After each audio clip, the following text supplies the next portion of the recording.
Hey guys, this is Sarah Catan. This is the app that I did, and I chose to call it DNA Now as the website title.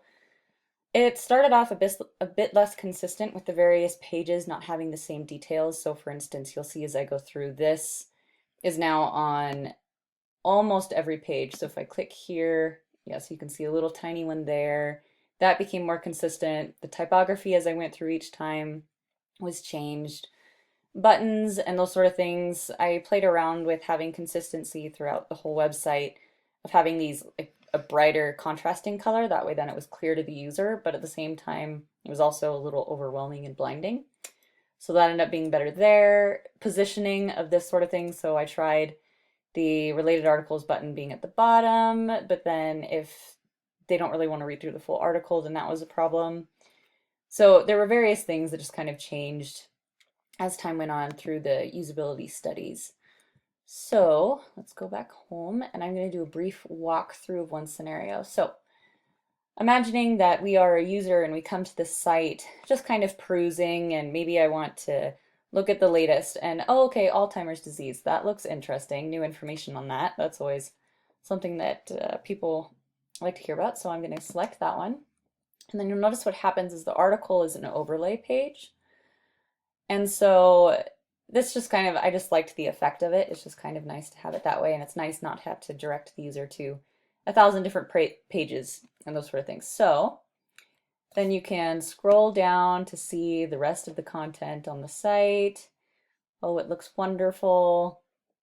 And then you'll notice here that this is a pull quote, and that's kind of how this would be done. If the article was able to be broken up into sections, if they had headings and those sort of things, then I would also specify a specific heading for a large chunk of text like this.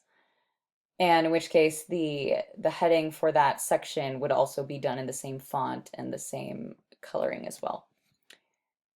And then you can't see the footer, but there's a footer there. It's the same on every page. You see it on the home page as well. And so if the user wants to either find related articles to this one, which is what we're going to do here, or they can close and this will direct them back to home, or they can actually select out of it and then it'll do the same thing.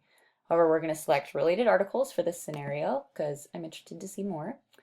And so then what happens is you get this page. Now this page is not in the hierarchy up here because you can't get to it directly from any of these. It's only within articles because, well, yeah, that's just kind of the way it's going to have to be. So then over here, you can notice that there's a sort by, so how the list is actually going to display, and then there's a filter. So I'm going to say that I only want research and news. So we're going to select over here. And what that's now done is it's now created this that then only research and news articles will display. If I can drag this down a bit. See, there you go. There you go. All right. But so then, and then also you'll notice that over here, the orange consistency, it's changing. And that keeps it consistent with this little navigation as well. That way then you know kind of what page you're on. This is the section that they were in when they accessed the article in the first place. And then these are there as well to indicate, okay, these are the ones that have been selected. And then you can obviously unselect them by doing the same thing. However, then we're going to go back home. And at home, you can either choose to select these, the DNA Now, so it's up here at the top and then in the footer. This page again is too long, so for some reason InVision is being lovely and not letting me show you that, but that's fine. So I could select here or I can select here for consistency. Just to give you an idea of how the search would work, you'd search in here and then it's going to display what you're actually trying to search for. And again, this is actually going to display the same format as the related articles as well, just because it's a clean, consistent, easy way to find it, as well as if researchers are trying to find a specific article, the title doesn't always give them enough information. And so having this little brief description down here is useful. And you'll note that that is not available on the home page, but that's just because typically the home page, if you're just looking for the latest news, I don't necessarily need a brief description because that's not really what it's meant to do. It's meant to just kind of draw you in. You're like, oh, this sounds interesting, so I'll click on that. So that's just an example. And then also to show you really quick one of the sub pages, let's go to the research one.